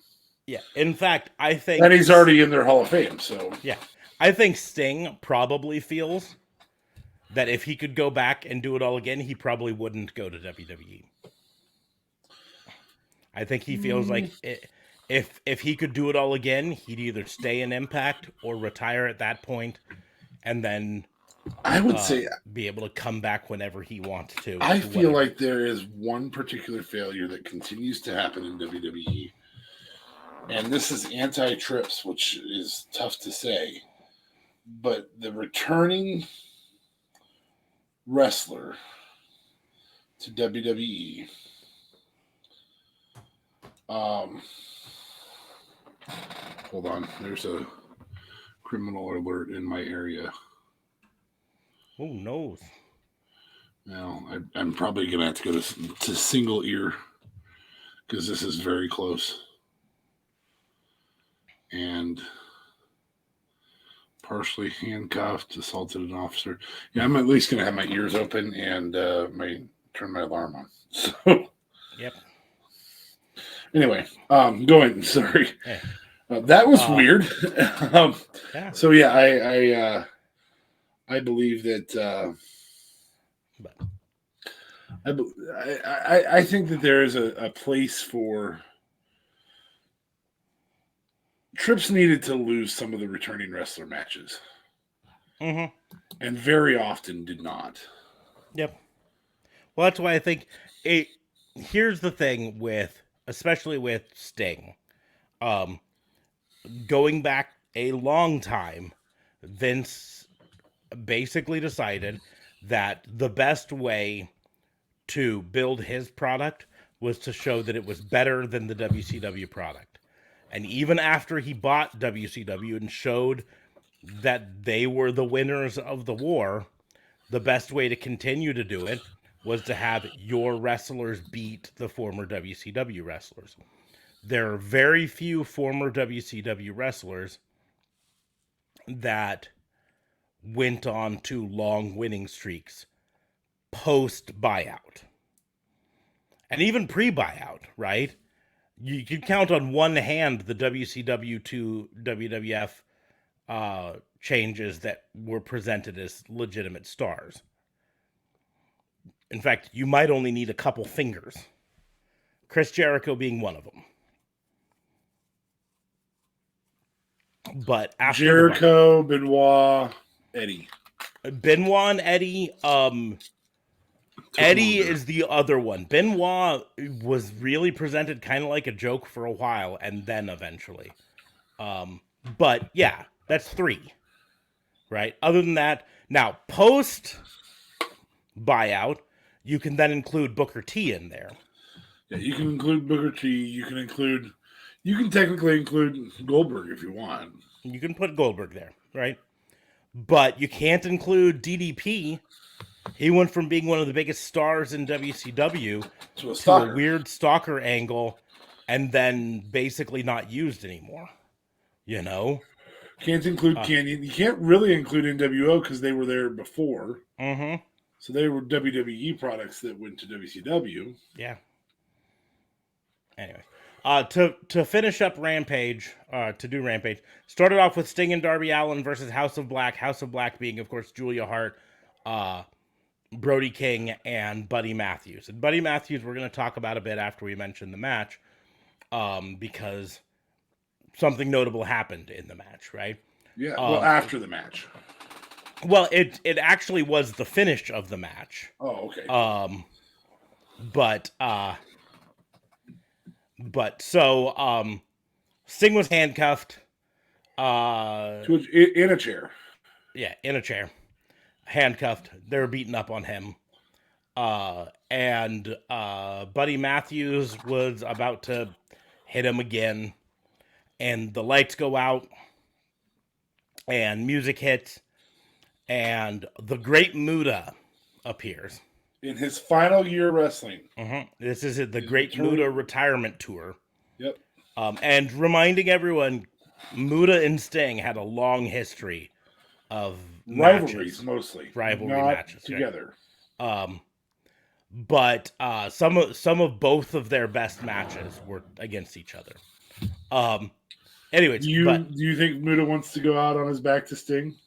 I don't know if on his back to Sting, but that is the development. Is the Great Muta final match now includes Sting in it? That's cool. So, yeah, I think this isn't Ric Flair final match. Muta can still put it on. Yeah, Muta can still put it on, and I also think this is legitimately going to be Muta's final match because I don't believe Ric Flair is actually done. I think his exact words post that event were, "I really wish I hadn't said it was my last match. I wish I hadn't said last." So Flair's already thinking about trying to come back for another. I'm sure he's going to try and squander his way into that Muta. Mm-hmm. Muta, Sting, and anybody else. So Muta hits the ring, hits the green mist into the eyes of Buddy Matthews, which then allowed Sting to break free and hit the Scorpion Death Drop onto, I believe, Matthews in the ring and get the win. The news that has come since then is that reportedly the reason they had Buddy Matthews bear the brunt of the green mist is that this is them writing Buddy Matthews off TV for at least the foreseeable future, but maybe forever. This could be Buddy Matthews' last match in AEW, and he may be requesting his release so that he can go back to WWE. We don't know officially if that's the case. That's the speculation that a lot of people have. And there are reasons to maybe believe it. I still think AEW is the better place for Buddy Matthews. I think he struggled for a long time in WWE, but he also was a Trips guy in NXT. He also is currently in a relationship with Rhea Ripley. And she's the big star on the main roster in WWE. So he could be wanting to go back so he's on the same touring schedule with his girl, which I understand. I can't make decisions for him. You know, he's got his own autonomy. I think it's a bad idea, in my opinion, because I don't think WWE, even under Trips, is going to use him in the way that AEW could eventually. But I understand his frustration, feeling like he hasn't been used well yet. Well, in that House of Black storyline, I mean, Malachi Black leaving, not that I don't support it. I'm not saying that. Mm-hmm. But they didn't allow it a proper closure to that storyline. Well, I think they were trying to build to Brody King and Buddy Matthews needed to turn on him and remove him from House of Black. Well, jumped out, so to say. I think even more than that now. I think there's more House of Black coming. I think there always has been a plan for more.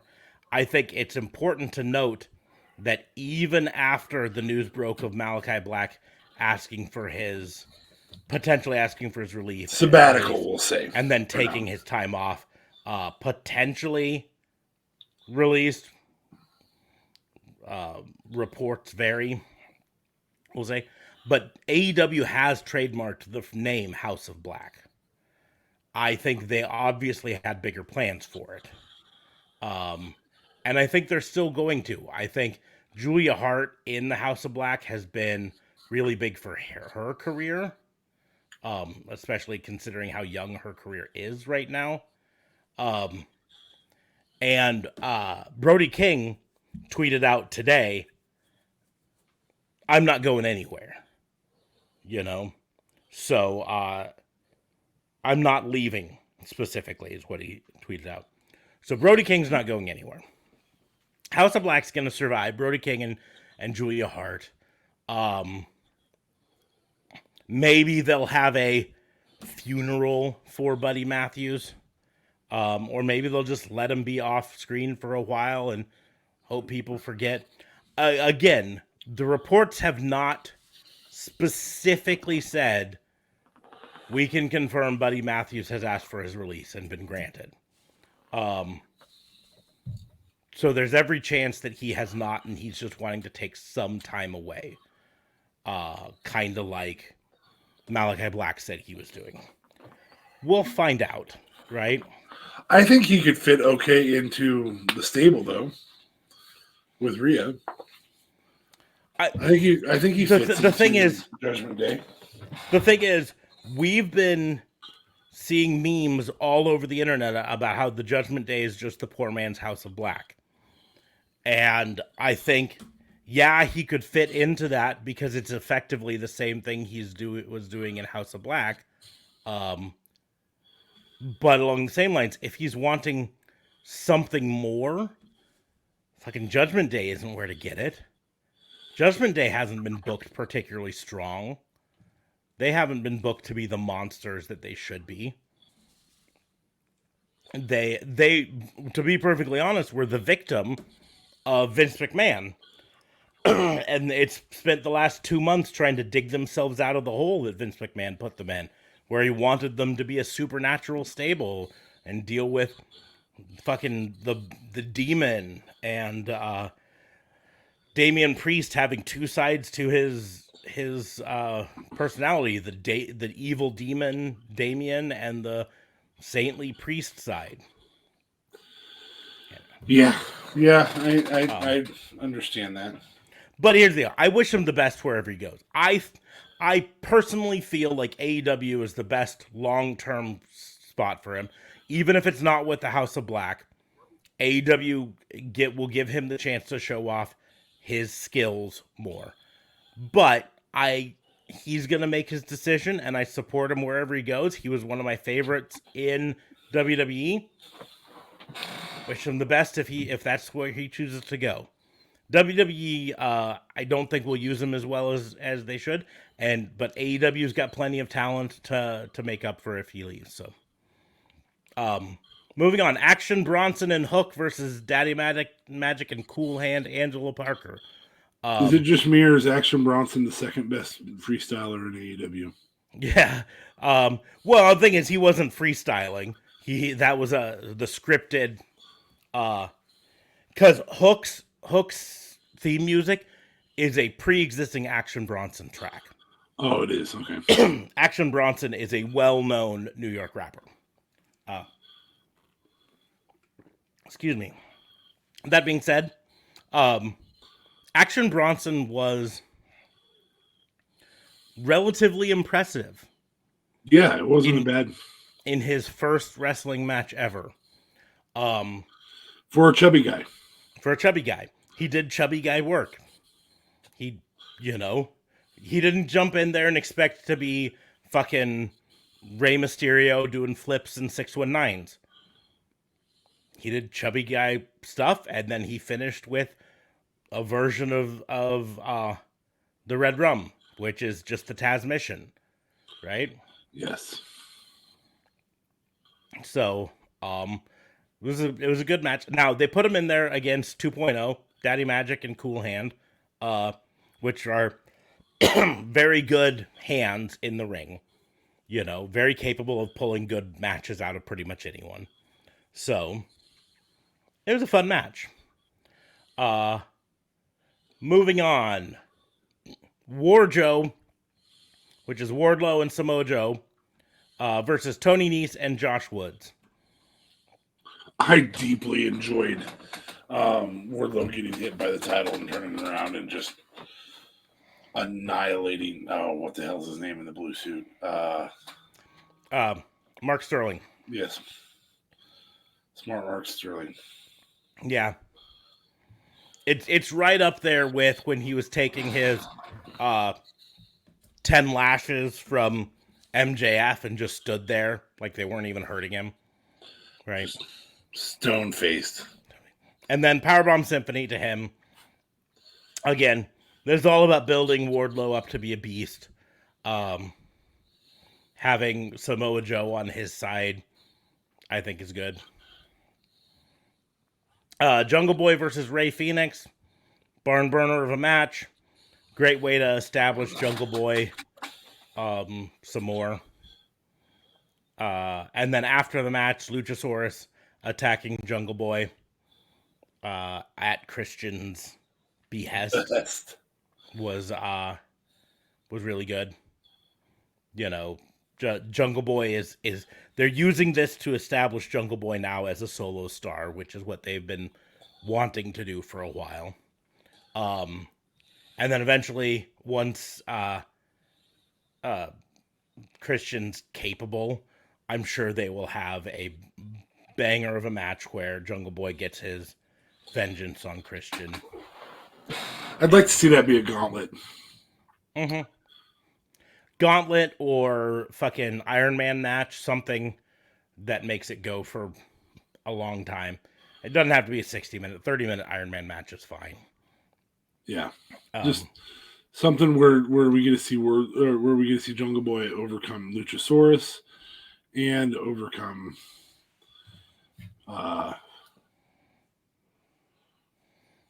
Christian. I also think that this is a good opportunity to eventually build a Luchasaurus solo career. Quite possibly, yeah. But no, it won't be what for a short period of time. Even once the feud with Jungle Boy is over, Christian having his pet monster, just set him on someone and say go kill. That's not a bad use for Luchasaurus for a while. No. Moving on, Eddie Kingston versus Sammy Guevara, playing on their backstage fight.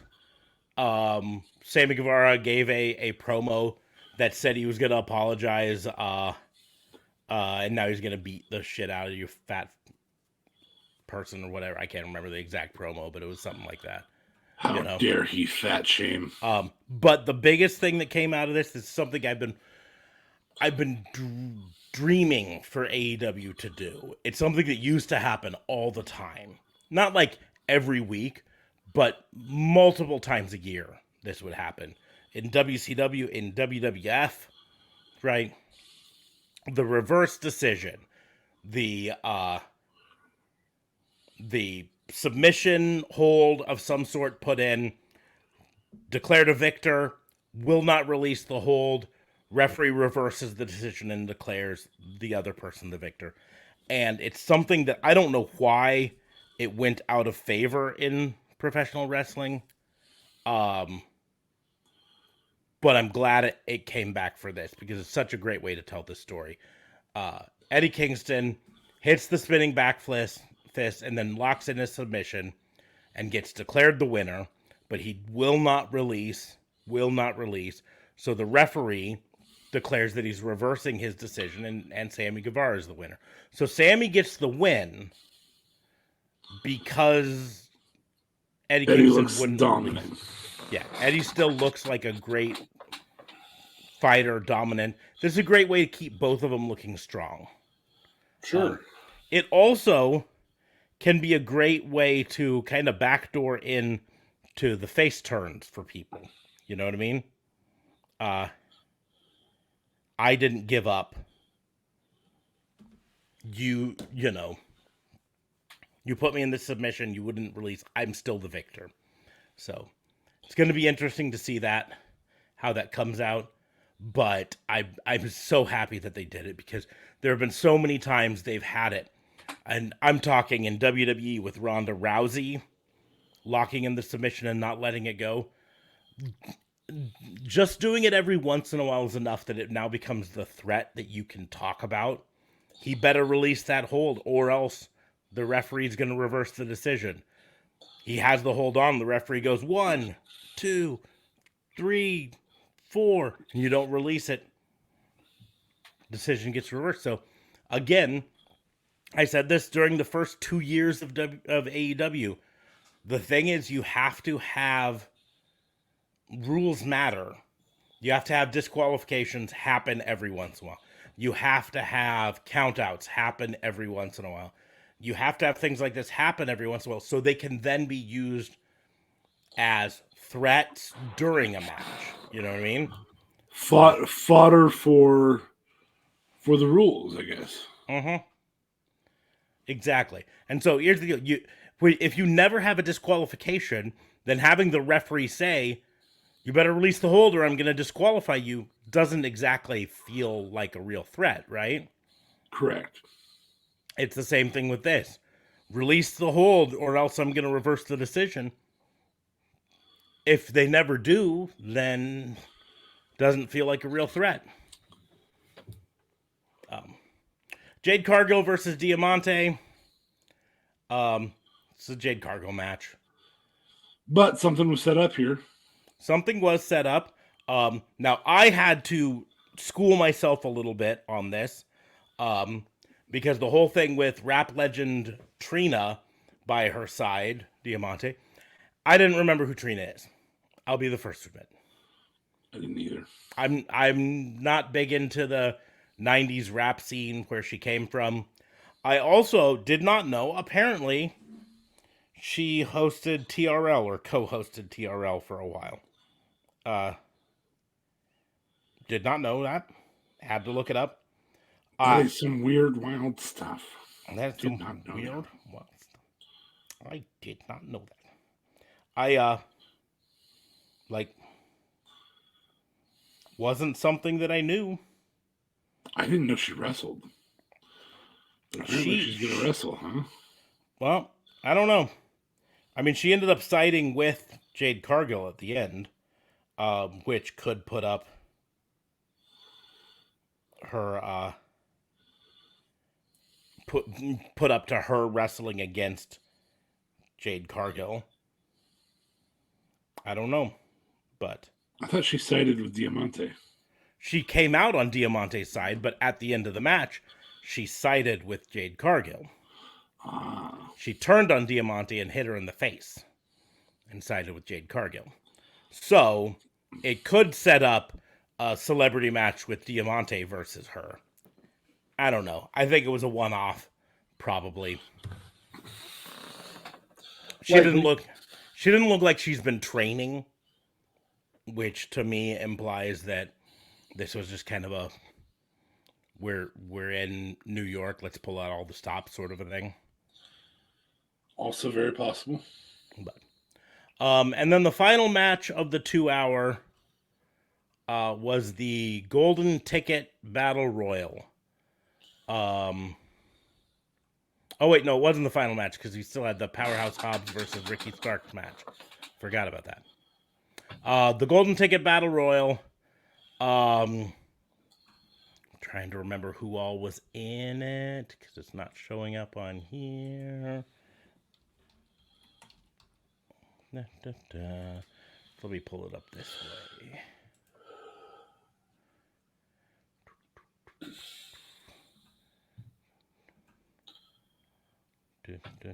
Okay.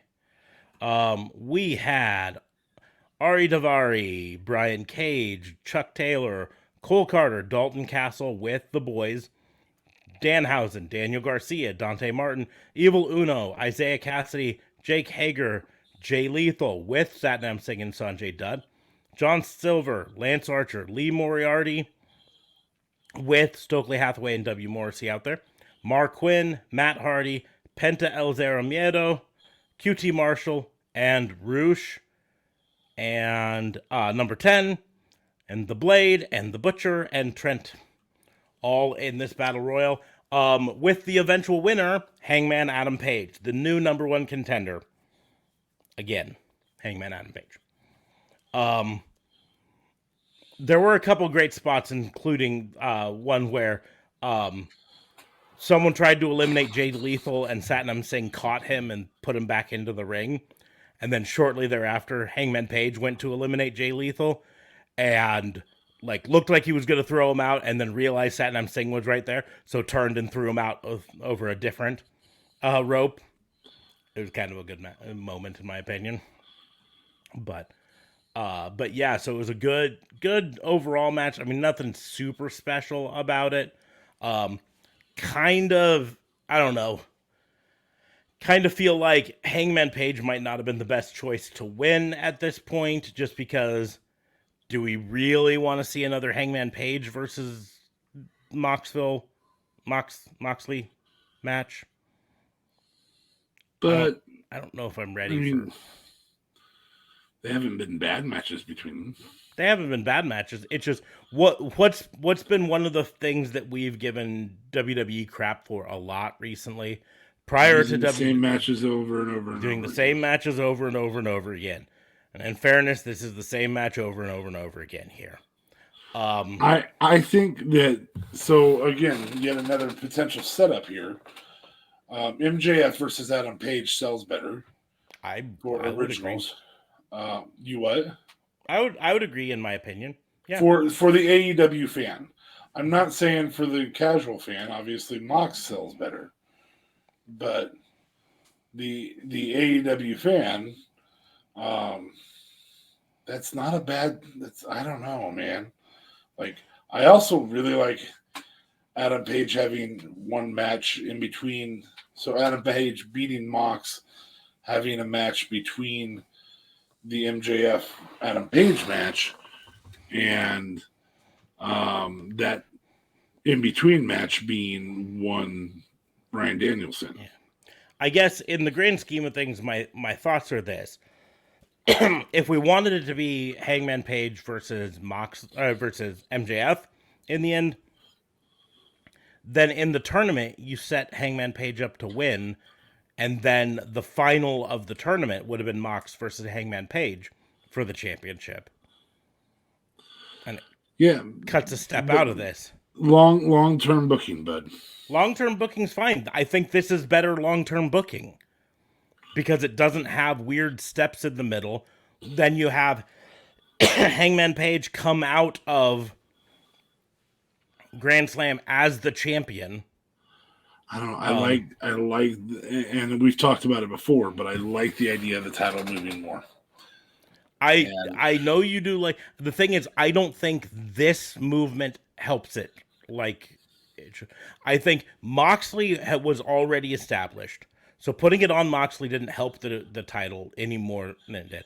Putting it back on Hangman and then having Hangman have a good 2 months of reign before losing it, I think that's the better storyline for long-term booking. It still would only be about a 2-month reign. It's still bouncing the title around. I just think that it's, from a storyline standpoint, it's kludgy to have him lose to Danielson. Danielson loses to Moxley. Then he becomes number one contender and then win it. From a storyline standpoint, it makes more sense for him to have the big victory in the tournament and then lose it to MJF. I think it establishes it better for MJF in that respect. I just think it's kludgy storytelling. That's my thing. Anyways. And I don't disagree. I just think that the quality movements is a thing. Mm-hmm. I just don't think they've shown to do that. I think we're now, frankly, I think what's going to happen is we're going to see Hangman Page lose again, and we're still going to see MJF versus Moxley at Full Gear. And it makes me sad. Final match of the night was a lights out match. Powerhouse Hobbs versus Ricky Starks. I've said it before. Ricky Starks is a star. He's a fucking star. Okay. This was a great match. This was great from the beginning. It was everything it should have been. There was the time where Ricky Starks got dropped back first onto the backs of two chairs set up back to back. That, to me, looked like Powerhouse just killed him. And for Ricky Starks to make it out of that and still win looked fucking great. Yeah, I would agree. This was a great match. Great match. Helped set Ricky Starks. I mean, here's the deal. Powerhouse and Ricky Starks are both the AEW originals. Having them in the main event in a lights out match that also, importantly, was not a bloodbath. It wasn't even the bloodiest thing on Grand Slam. That was Britt Baker's face, right? This thing, I mean, for a lights out match, it wasn't bloody. It was everything. It was brutal. I loved it. So, agreed. But that is the end of AEW for the week. I hope it's not the last we see in AEW of Buddy Matthews. It might be. I hope it's not, but I frankly hope Matthews and Malachi Black take off the time that they need, come back in a few months rejuvenated, even if it's 6 months, rejuvenated, got their minds set, and then House of Black comes back with a vengeance. That's what I hope, but on that note, final 2 packs to open. Okay, open the last 2. Because it's almost time to end this one way or another. And I need to see the rest of my packs. Do you think Bobby Fitch does well? I think he's gonna do fine in Impact. You know, I don't think. I think again we said he bought into his own hype too much, and I would Impact never ever is disagree with that.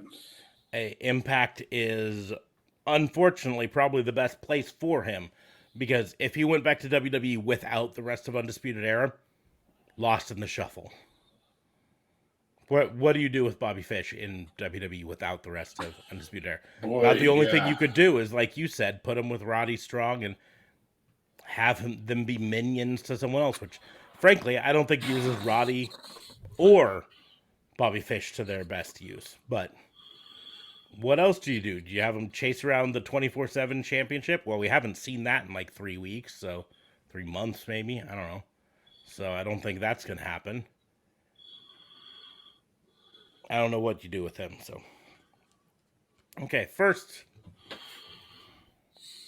Farouk.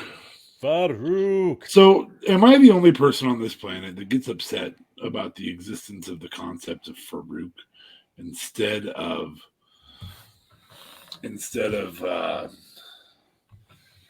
oh my gosh, what's his real name?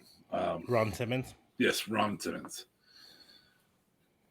Farouk, because they squandered him as Farouk, which you can't say it's squandered because it introduced The Rock, but I think it's an example of WWE not sometimes knowing what they have, right? Farouk, we've mentioned before, first Black World Champion for a major, right?